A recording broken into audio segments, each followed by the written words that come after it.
You probably think doing your laundry is an annoying chore, but imagine waking up in ancient Rome, grabbing a heavy basket of dirty tunics and dropping them off at a commercial laundromat where a grown man is stomping on your clothes in a giant vat of stale human pee. How did a bodily waste product become the most valuable, highly regulated, and chemically effective cleaning agent in the ancient world? You do not have to imagine the smell to know that something incredibly strange is going on here. The ancient Romans did not do this because they were primitive or lacked options. They did it because they were running a sophisticated citywide chemical processing plant, and the raw material just happened to come directly from their own citizens. If you were to walk down the bustling streets of Pompeii or Rome 2,000 years ago, past the bakeries and the blacksmiths, you would inevitably hit a Falonica. That was the ancient Roman laundromat. You would know you were getting close long before you saw the building because you would not smell fresh linen or floral detergent. You would walk into a pungent, eye-watering cloud of ammonia. Inside, the scene was entirely industrial. Men called fulanaes, the professional laundry workers of the ancient world, stood in small, waist-high masonry tubs. They were not gently scrubbing delicate fabrics against a wooden washboard. They were marching in place, barefoot, ankle-deep in a thick, sloshing mixture of water, natural earth, and human urine. They used the walls of the small tubs to balance themselves as they relentlessly stomped the sweat, dirt, and olive oil out of the garments. It looked exactly like they were stomping grapes to make wine, but the vintage in these vats was entirely different. This was not some rare, desperate practice reserved for the absolute poorest citizens who had no other choice. This was the absolute standard of hygiene across the empire. The wealthiest, most powerful senators in Rome, men who conquered nations and lived in marble palaces, sent their pristine, incredibly expensive wool togas to these exact vats. The highest echelons of ancient society relied entirely on a process that involved soaking their finest clothes in human waste. You are looking at a massive, booming industry that depended completely on the bladder capacity of the Roman public. You might assume they did this simply because they were ignorant of better methods.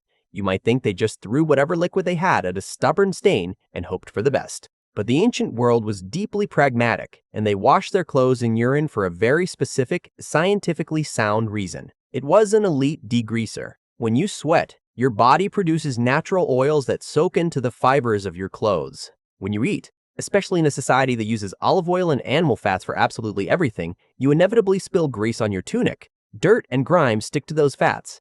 You cannot just splash water on a greasy wool tunic and expect it to come clean. Water repels fat. You need a surfactant, a substance that can break down the grease so the water can actually carry the dirt away. Today we use synthesized soap and modern detergents. The Romans used pee, but they could not just use any pee. If a fullo used a fresh batch of urine, it would do absolutely nothing. It would just make the clothes wet and ruin the fabric. The magic only happened when they let the liquid sit. When human urine is fresh, it contains a chemical compound called urea, which is made up of nitrogen and carbon. Left alone in a vat for a week or two, naturally occurring bacteria begin to produce an enzyme called urease. This enzyme attacks the urea and breaks it down. As the urea degrades, it converts directly into ammonia. This is the crucial transformation that powered the entire ancient laundry industry. Ammonia is a highly alkaline substance. It sits high up on the pH scale, making it a powerful base. When you introduce a strong alkaline base to animal fats and human body oils, a violent chemical reaction occurs. The ammonia attacks the lipids. It literally breaks the chemical bonds of the grease trapped in the wool and linen of a Roman tunic. Through a process called saponification, the ammonia interacts with the fats in the dirty clothes and essentially turns that grease into a rudimentary soap right there in the vat. The clothes were cleaning themselves using the very dirt that stained them. Modern commercial cleaning companies use synthesized ammonia right now to strip hard wax off industrial floors and dissolve heavy machinery grease. The Romans just figured out how to manufacture that exact same chemical solvent for free. The fact that it came out of their own bodies was just a matter of ultimate convenience. But that convenience creates a massive, unprecedented logistical problem. Rome at its peak had a population of over 1 million people. That is an astronomical amount of dirty laundry. A few Falones drinking water and doing their part in the back room is not going to supply enough liquid to run a citywide industry. You need volume. You need thousands of gallons of the stuff every single week. You need a dedicated municipal supply chain of bodily waste. So the ancient world built one. If you walk down a typical Roman street, placed strategically on street corners in alleyways and right outside the doors of the Phalanacas themselves, you would find large clay pots. The Romans called them dolia curtata. They were large clay jugs with the tops deliberately broken off to create a wider opening. These were not placed there for decoration or to catch rainwater. They were public urinals, stationed specifically for passing citizens to make a quick deposit. Think of it as an ancient, highly organized municipal donation system. A Roman citizen heading to the forum for a political debate, or walking to the public baths would stop at the corner, use the pot, and simply go about his day. He had just contributed critical raw material to the local economy. When these pots were full, the Fulons would dispatch workers with hand carts to collect them. They would haul these sloshing, heavy clay jars through the crowded streets back to the Phalanaka. There, they would pour the raw material into massive holding tanks in the back rooms and let the liquid age until it achieved that perfect, eye-burning level of alkaline ammonia. The entire city was unknowingly working as a decentralized chemical production network. Every single citizen, from a lowly plebeian to a wealthy merchant, was a vital supplier for the garment industry. It is an incredibly efficient system when you strip away the modern disgust. They had a powerful chemical waste product that was constantly generated, completely free and perfectly suited for solving a universal daily problem. They closed the loop perfectly. Of course, the exact moment you realize how this entire operation actually functioned, the exact same question hits everyone. Didn't they smell terrible? If your clothes are violently stomped in a vat of stale, fermented waste for hours, how could anyone stand to be in the same room as you? The Romans hated foul odors just as much as we do. They practically invented the massive public bathhouse.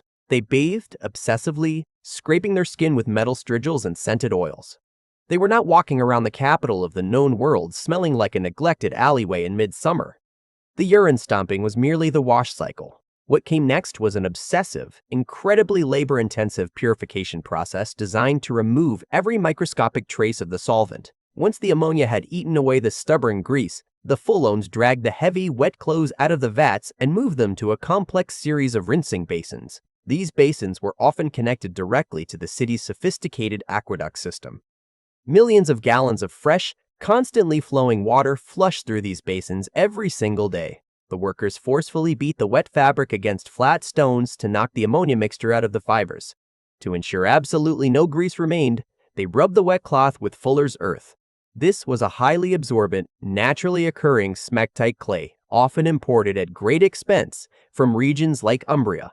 The clay acted like a sponge, pulling the absolute last molecules of dirt and oil from the threads. After the clothes were thoroughly rinsed and completely purged of the ammonia, the physical finishing began. The workers would take the damp cloth and vigorously brush it using the dried, spiky skins of hedgehogs or the prickly heads of the teasel plant. This process, called raising the nap, pulled all the loose fibers to the surface, making the rough wool feel incredibly soft and luxurious against the skin. But they were still not finished. To achieve the blinding luminous white color required for a Roman politician to stand out in a crowd, the garments underwent a brutal chemical bleaching process. The workers stretched the damp tunics and togas over a large, dome-shaped wicker frame called the viminea cavea. Underneath this frame, they placed chunks of raw sulfur in a pan and set it on fire. As the sulfur burned, it produced thick clouds of sulfur dioxide gas, which rose up and permeated the damp fabric. Sulfur dioxide is a massive respiratory hazard for the workers, but it is also an incredibly powerful optical brightener and a heavy-duty bleach. It strips away any remaining yellow discoloration from the wool. Crucially, the harsh sulfur gas completely neutralized any lingering organic smells. By the time a wealthy citizen sent their slave to pick up their laundry, the garment was transformed. It was softer, whiter, and cleaner than anything washed in the standard modern washing machine today. It smelled faintly of struck matches and fresh spring water, entirely divorced from the reality of the clay pots sitting on the street corner. When a Roman man ran for public office, he would wear one of these freshly sulfur-bleached togas to gleam brightly in the Mediterranean sun. The Romans called this intensely white garment a toga candida. It is the exact reason why today, 2,000 years later, we call someone running for office a candidate. Because this process was so effective, the laundry industry became massive. It was essential to the daily function of the empire, and it became a major economic force. The Pholoens were not peasants. They were wealthy, influential, highly organized businessmen. They formed powerful guilds to protect their trade secrets and fix prices. They bought premium real estate in city centers. In Pompeii, archaeologists have found political graffiti sponsored specifically by the Guild of the Pholones, officially endorsing candidates for local elections. They had serious money, and where there is money flowing in a powerful empire, the government eventually wants a cut. In the 1st century AD, the Roman Empire was facing a severe financial crisis. The infamous Emperor Nero had just died, plunging Rome into a chaotic, bloody civil war known as the Year of the Four Emperors. When the dust finally settled, a hardened military commander named Vespasian took the throne.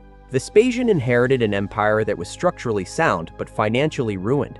The treasury was completely empty. Nero had burned through the state's funds, and Vespasian needed cash immediately to stabilize the military and prevent another collapse.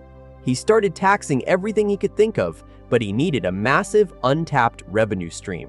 He looked at the vast, booming laundry industry with its thousands of workers and wealthy guildmasters and saw a gold mine. Vespasian did the unthinkable. He enacted the vectigal urine. He placed a federal tax on urine. Specifically, he taxed the collection of the liquid from the public sewer systems and the official street pots. The Pholones were absolutely furious. They were suddenly being charged a premium for a raw material they had always harvested for free from the bladders of passing pedestrians. The tax was highly controversial, not just because it cut into business profits, but because it was viewed as socially repulsive. Even the emperor's own son, Titus, who would later become emperor himself, found the idea completely disgusting and beneath the dignity of the Roman throne.